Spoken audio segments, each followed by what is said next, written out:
Praise the Lord. ഒരു പ്രഭാതം കൂടെ കാണുവാൻ ദൈവം നമുക്ക് ഭാഗ്യം തന്നതിനായി ദൈവത്തെ സ്തുതിക്കുന്നു. ഈ പ്രഭാതത്തിൽ തിരുവചനത്തെ ശ്രവിക്കുന്ന എല്ലാ ദൈവമക്കളെയും ക്രിസ്തുയേശുവിൻ്റെ ധന്യനാമത്തിൽ വന്ദനം ചെയ്തു. ഒരിക്കൽ ഒരു മാതാവിൻ്റെ സംസ്കാര ശുശ്രൂഷയിൽ പങ്കെടുക്കുകയുണ്ടായി. ആ സംസ്കാര ശുശ്രൂഷയ്ക്ക് നേതൃത്വം നൽകിയതായ തിരുമേനി തൻ്റെ ചടങ്ങുകളുടെ പ്രാർത്ഥനകൾക്ക് ശേഷം ആ മാതാവിനെക്കുറിച്ച് വളരെ നല്ല കാര്യങ്ങളൊക്കെ അവിടെ പ്രസ്താവിക്കുകയുണ്ടായി സാക്ഷ്യമായിട്ട്. എന്നാൽ അതിൻ്റെ ഒടുവിൽ അവിടെ കൂടിയിരുന്ന ജനങ്ങൾക്കെല്ലാം കേൾക്കുവാൻ താൻ വലിയൊരു സത്യം അവിടെ തുറന്നു പറഞ്ഞു. അത് ഇപ്രകാരമായിരുന്നു: സാധാരണയായി ഒരു ഭവനം പണിയുമ്പോൾ അതിനെ മനോഹരമാക്കി പണിയുവാനുള്ളതായ അധ്വാനം ആ വീട്ടിലെ പിതാക്കന്മാർക്ക് തീർച്ചയായിട്ടും അവരുടെ കൈകളാണ് അതങ്ങനെ ചെയ്യുന്നത്. നല്ല വീട് പണി, അവരുടെ അധ്വാനം കൊണ്ട് നല്ല വീടുകൾ പണിയുന്നു. എന്നാൽ പണിയുന്നത് ഒരു കുടിലാണെങ്കിലും, ഒരു സാധാരണ വീടാണെങ്കിലും, ഒരു കൊട്ടാരമാണെങ്കിലും അതിന് പാർപ്പിനേറ്റ ഒരു ഭവനമായി മാറണമെങ്കിൽ അവിടുത്തെ മാതാവിനാണ് അതിനുള്ളതായ സ്വാതന്ത്ര്യം. അവളുടെ കഴിവാണ്. അവൾ ദൈവത്തോട് എത്രത്തോളം അടുത്തിരിക്കുന്നോ അതിന് തക്കവണ്ണം ആ ഭവനം വാസയോഗ്യമായി മാറും. ഇല്ലായെങ്കിൽ അതെന്നും ഒരു യുദ്ധക്കളമായിട്ട് അവശേഷിക്കും. ദൈവത്തിന് മഹത്വം ഉണ്ടാകട്ടെ. ദൈവത്തിൻ്റെ വചനത്തിലും നമ്മുടെ അനുഭവങ്ങളിലും നമ്മുടെ സമൂഹത്തിലും ഒക്കെ നോക്കുമ്പോൾ ദൈവത്തോട് അടുത്ത് നിന്ന മാതാക്കളുമുണ്ട്. ദൈവത്തെ കോപിപ്പിച്ചതായ അനേക പ്രവൃത്തികൾ ചെയ്യുവാൻ ഭർത്താക്കന്മാരെയും കുഞ്ഞുങ്ങളെയും നിർബന്ധിതരാക്കിയതായ അനേകം മാതാക്കളെയും കുറിച്ചും തിരുവചനത്തിൽ നമുക്ക് വായിക്കാൻ കഴിയും. ഇന്ന് പകൽക്കാലം ദൈവം നമ്മുടെ മുൻപിൽ കൊണ്ടുവരുന്നതായ ചിന്ത 2 ദിനവൃത്താന്തം 21 അധ്യായത്തിൻ്റെ 7 വാക്യം. എന്നാൽ യഹോവ ദാവീദിനോട് ചെയ്തിരുന്ന നിയമം നിമിത്തവും അവനും അവൻ്റെ പുത്രന്മാർക്കും ഒരു ദീപം എല്ലായ്പ്പോഴും കൊടുക്കുമെന്ന് വാഗ്ദാനം ചെയ്തിരിക്കെ അത് നിമിത്തം ദൈവം ദാവീദ് ഗൃഹത്തെ നശിപ്പിക്കുവാൻ അവന് മനസ്സിലായിരുന്നു. ദൈവത്തിന് സ്തോത്രം. ദാവീദിനോട് ദൈവം ഒരു നിയമം ചെയ്തു. ദാവീദ് ദൈവത്തിൻ്റെ സന്നിധിയിൽ താഴ്ന്നവനായിരുന്നു, ദൈവത്തെ സ്നേഹിക്കുന്നവനായിരുന്നു, കൽപ്പനകളെ പ്രമാണിക്കുന്നവനായിരുന്നു. കുറവുകൾ സംഭവിച്ചാൽ പെട്ടെന്ന് സന്ധ്യായാമത്തിൽ ദൈവത്തിൻ്റെ സന്നിധിയിൽ പോയി ഹൃദയം നുറുങ്ങി ദൈവത്തിൻ്റെ സന്നിധിയിൽ ക്ഷമാപണം ചെയ്യുന്നതായ, മാപ്പപേക്ഷിക്കുന്നതായ ഒരു നല്ല പാരമ്പര്യം ദാവീദിനുണ്ടായിരുന്നു. അത് നിമിത്തം ദൈവം ദാവീദിനോടൊരു നിയമം ചെയ്തു: ഞാൻ നിൻ്റെ തലമുറയായി നിൻ്റെ ഭവനത്തിലെല്ലാം, നിൻ്റെ കുഞ്ഞുങ്ങളുടെ ഭവനത്തിലെല്ലാം ഒരു ദീപത്തെ ഞാൻ കത്തിച്ചു വയ്ക്കുന്നു. ദൈവത്തിന് സ്തോത്രം. നമ്മൾ പലപ്പോഴും നമ്മുടെ ഭവനത്തിൽ ഒരു ദീപം കത്തുന്നത് കാണുമ്പോൾ, ഒരു പ്രകാശം കാണുമ്പോൾ ചിലപ്പോഴൊക്കെ നമ്മൾ വിചാരിക്കും നമ്മുടെ ഗുണം കൊണ്ടോ നമ്മുടെ പ്രവൃത്തികൾ കൊണ്ടോ ആണെന്ന്. പക്ഷെങ്കിൽ അങ്ങനെ ആയിരിക്കത്തില്ല. പലപ്പോഴും ദൈവത്തെ എത്ര കോപിപ്പിച്ചാലും, ദൈവത്തോട് എത്ര പാപം ചെയ്തിരുന്നാലും ഐശ്വര്യത്തിന് കുഴപ്പമൊന്നുമില്ല, ഉയർച്ചയ്ക്ക് കുഴപ്പമൊന്നുമില്ല, പോകുന്ന കാര്യങ്ങളെല്ലാം, ചെയ്യുന്ന കാര്യങ്ങളെല്ലാം സാധ്യവുമാകുന്നുണ്ടെങ്കിൽ അതിൻ്റെ അർത്ഥം നിൻ്റെ നന്മകളായിരിക്കില്ല. നിൻ്റെ പിതാക്കന്മാരോട് ദൈവം ചെയ്തതായ ഒരു നിയമം ഹേതുവായി നിൻ്റെ ഭവനത്തിൽ കത്തിച്ചു വച്ചിരിക്കുന്ന ഒരു ദീപം, അതാണ് ദൈവത്തിൻ്റെ സന്നിധിയിൽ പ്രസാദകരമായിരിക്കുന്നത്. ദൈവത്തിന് മഹത്വം ഉണ്ടാകട്ടെ. ഇവിടെ നാം വായിച്ചതായ ഭാഗം അതിന് തൊട്ടു മുമ്പുള്ളതായ യൊരോബെയാം ഇസ്രായേലിന് രാജാവായിരുന്നപ്പോൾ ആഹാബിൻ്റെ മകളെ വിവാഹം കഴിച്ച് അവൾ നിമിത്തം ദൈവത്തെ കോപിപ്പിക്കുവാൻ അനേക സന്ദർഭങ്ങളുണ്ടായി. ദൈവത്തിൻ്റെ വഴികളെ വിട്ട് അശേര പ്രതിഷ്ഠകളെ പൂജിക്കുകയും സേവിക്കുകയും ചെയ്തതായി യൊരോബെയാം. അങ്ങനെ പല രാജാക്കന്മാരും, ഹസായേലും എന്ന് വേണ്ട എണ്ണമറ്റ രാജാക്കന്മാർ അവരുടെ ഭാര്യമാർ നിമിത്തം ദൈവത്തെ വിട്ടകന്ന് ദൈവത്തെ കോപിപ്പിക്കത്തക്കതായ, ദൈവത്തിന് അനിഷ്ടമായിട്ടുള്ളതായ അനേക പ്രവൃത്തികൾ ചെയ്തു. എങ്കിലും അവിടെ പിന്നെയും ഒരു ദീപം കത്തിനിൽക്കും. ദൈവത്തിന് മഹത്വം ഉണ്ടാകട്ടെ. എന്തുകൊണ്ടെന്നാൽ അവരുടെ പിതാക്കന്മാരോട് ദൈവം ചെയ്തതായ ചില നിയമം, പിതാക്കന്മാർ ദൈവത്തിൻ്റെ സന്നിധിയിൽ ഒഴുക്കിയിട്ടുള്ള കണ്ണുനീരിൻ്റെ ഫലമായി ചില മാതാക്കൾ ദൈവത്തിന് പ്രസാദകരമായിട്ടുള്ള ചില പ്രവൃത്തികൾ ചെയ്തുകൊണ്ട് അവരുടെ തലമുറയിൽ വന്ന അനുഗ്രഹം പലപ്പോഴും പല കുഞ്ഞുങ്ങൾക്കും അത് കാണുവാനും ഗ്രഹിക്കുവാനും സാധിക്കുകയില്ല.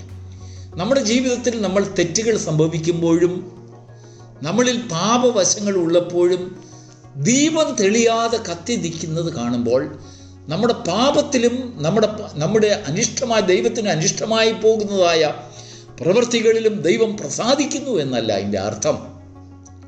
നമ്മുടെ ജീവിതത്തിൽ ഒരു അനുഗ്രഹം നമ്മുടെ ഭവനത്തിൽ കാണുമ്പോൾ ദൈവത്തിൻ്റെ ആത്മാവ് അതാണ് ഈ പ്രഭാതത്തിൽ നമ്മോട് സംസാരിക്കുന്നത്.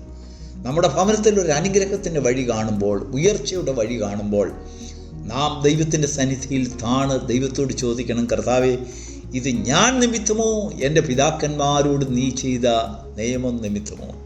Praise the Lord. പിതാക്കന്മാരോട് ചെയ്ത നിയമം നിമിത്തം ആണെങ്കിൽ അത് നിന്നിലേക്ക് അത് ദൈവത്തിൻ്റെ വാഗ്ദത്തമായി ഇറങ്ങി വരുമ്പോൾ അതിനനുസരിച്ച് ദൈവത്തോട് നീ നിരപ്പ് പ്രാപിക്കേണ്ടതായ ഒരു ഉത്തരവാദിത്വം നമ്മളിൽ ശേഷിക്കുന്നുവെങ്കിൽ നമ്മുടെയും തലമുറകളിന്മേൽ ദൈവം നീതിയും ന്യായവും പ്രവർത്തിക്കും. നാം താണുപോകുവാൻ, നമ്മുടെ തലമുറ താണുപോകുവാൻ ദൈവം സമ്മതിക്കുകയില്ല. ദൈവത്തിന് മഹത്വം ഉണ്ടാകട്ടെ. ഇന്ന് അനേക ഭവനങ്ങളിൽ ദൈവത്തെ വിട്ടുപോയ ഭവനങ്ങളുണ്ട്, ദൈവത്തെ മറന്നുപോയ ഭവനങ്ങളുണ്ട്. എങ്കിലും ഉയർച്ചയ്ക്ക് ഒരു കുറവുമില്ല. അപ്പോൾ കുഞ്ഞുങ്ങൾ എന്ത് വിചാരിക്കും? ഇതും ദൈവത്തിന് ദൈവം എന്ന് പറയുന്നത് ദൈവം ഇതൊന്നും നോക്കുകയും കാണുകയും ചെയ്യുന്നില്ല എന്നുള്ളതായ ഒരു ചിന്ത അവരിൽ ഡെവലപ്പ് ചെയ്യും. എന്നാൽ അതൊന്നും അധികം നാൾ നീണ്ടു നിൽക്കത്തില്ല. പെട്ടെന്ന് ദൈവം കോപിച്ച് നമ്മളെ ദൈവത്തിൻ്റെ സന്നിധിയിൽ കൊണ്ടുവരുവാൻ തക്കവണ്ണം, മനസ്താപപ്പെടുത്തക്കവണ്ണം ദൈവം നമ്മുടെ ജീവിതത്തിൽ ഇടപെട്ടെന്നിരിക്കും.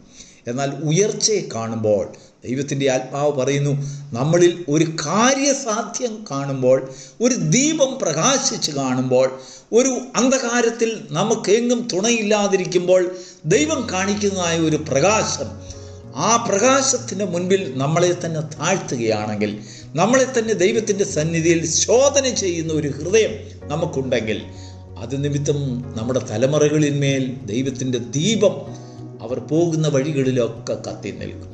ദൈവത്തിന് മഹത്വം ഉണ്ടാകട്ടെ. ദൈവത്തിൻ്റെ ആത്മാവ് അതാണ് ഈ പ്രഭാതത്തിൽ നമ്മോട് സംസാരിക്കുവാനുള്ളത്.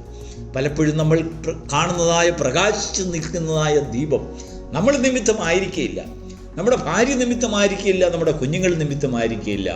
എന്നാൽ നമ്മുടെ മാതാപിതാക്കൾ, പൂർവ്വപിതാക്കന്മാർ ദൈവസന്നിധിയിൽ കഴിച്ചതായ ഓലോല കണ്ണുനീരിന് ദൈവത്തിൻ്റെ സന്നിധിയിൽ ഒരു തുരുത്തിയിലെന്ന വണ്ണം സംഭരിച്ചുകൊണ്ട് അത് നിനക്ക് വേണ്ടി കാവൽ ചെയ്യുന്ന വാഗ്ദത്തമായി അവശേഷിക്കുന്നതായിരിക്കാം. ദൈവത്തിന് മഹത്വം ഉണ്ടാകട്ടെ. പ്രിയപ്പെട്ട ദൈവ പൈതലേ, ഒരു കുടിലാണെങ്കിലും, ഒരു സാധാരണമായ വീടാണെങ്കിലും, ഒരു കൊട്ടാരമാണെങ്കിലും, സമാധാനവും ഐശ്വര്യവുമുള്ള ഒരു ജീവിതം അവിടെ സാധിക്കണമെങ്കിൽ ദൈവത്തിലുള്ളതായ ആശ്രയം ആ ഭവനത്തിന്മേൽ ഉണ്ടായിരിക്കണം. രാവും പകലും ഒരു തുള്ളി കണ്ണുനീരെങ്കിലും ആ ഭവനത്തിൽ ദൈവത്തിൻ്റെ സന്നിധിയിൽ വീഴുന്ന ഒരു ഭവനത്തിന് അവരുടെ ദീപം ഒരിക്കലും കെട്ടുപോകുകയില്ല, അതെന്നും പ്രകാശിച്ചു കൊണ്ടിരിക്കും. അന്ധകാരം ഭൂമിയെയും കുരിരുട്ട് ജാതികളെയും മൂടുമെങ്കിലും നിന്റെ മേൽ ദൈവത്തിൻ്റെ പ്രകാശം ഉദിക്കുന്നതിന് ആ കണ്ണുനീര് ആവശ്യമാണ്. ആ കണ്ണുനീരാണ് ദീപത്തെ ജ്വലിപ്പിക്കുന്നത്. ആ കണ്ണുനീരാണ് ഒരു കിറോസിനോ ഒരു ഇലക്ട്രിസിറ്റിക്കോ പകരം ആ ദീപത്തെ തെളിയിക്കുവാൻ വേണ്ടി ഇന്ധനമാക്കപ്പെടുന്നത്. ദൈവത്തിൻ്റെ സന്നിധിയിൽ നമ്മുടെ പ്രകാശം കത്തി നിൽക്കാൻ, നമ്മുടെ ദീപം കത്തി നിൽക്കുവാൻ, നമ്മുടെ കുഞ്ഞുങ്ങളിൽ അവരുടെ മുൻപിൽ അത് കത്തി നിൽക്കുവാൻ മാതാപിതാക്കളുടെ കണ്ണുനീർ ഇന്ധനമായി ഭവിക്കുമാറാകട്ടെ. ഈ പ്രഭാതത്തിൽ മാതാപിതാക്കളോടുള്ളതായ അവർക്ക് വേണ്ടി ദൈവത്തിൻ്റെ ആത്മാവ് പറയുന്നത്, നിന്റെ കുഞ്ഞുങ്ങളെ ഓർത്ത് നിലവിളിക്കുവാനുള്ള ഒരു ഉത്തരവാദിത്വം നിനക്ക് ദൈവം ശേഷിപ്പിച്ചിരിക്കുന്നു.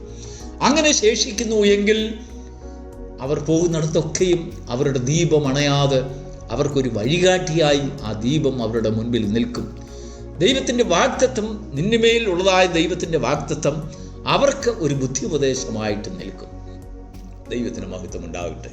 ഒരനുഗ്രഹം കാണുമ്പോൾ എவ்விധമായി എനിക്ക് അനുഗ്രഹം ഉണ്ടായി എന്ന് കുഞ്ഞുങ്ങൾ അവരെ തന്നെ ശോധന ചെയ്യുന്നുണ്ടെങ്കിൽ അവരുടെയും തലമുറകളിലേക്ക് ആ ദീപത്തിൻ്റെ പ്രകാശം ഒളികൾ വീശുന്നതിനിടയായിത്തീരും. അങ്ങനെ ഐശ്വര്യമുള്ള ഒരു കുടുംബം, ഒരു ജീവിതം, ഒരു തലമുറകളെ വരുംകാലങ്ങളിൽ നമുക്ക് കെട്ടിപ്പടുക്കുവാൻ കഴിയും. ഈ ലോകത്തിൽ എന്ത് സമ്പാദിച്ചിരുന്നാലും ശരി, ഒരു മനുഷ്യൻ സർവ്വ ലോകവും നേടിയിരുന്നാലും ശരി, അവൻ്റെ ആത്മാവിനെ നഷ്ടപ്പെടുത്തിയാൽ അവൻ എന്ത് ഫലം?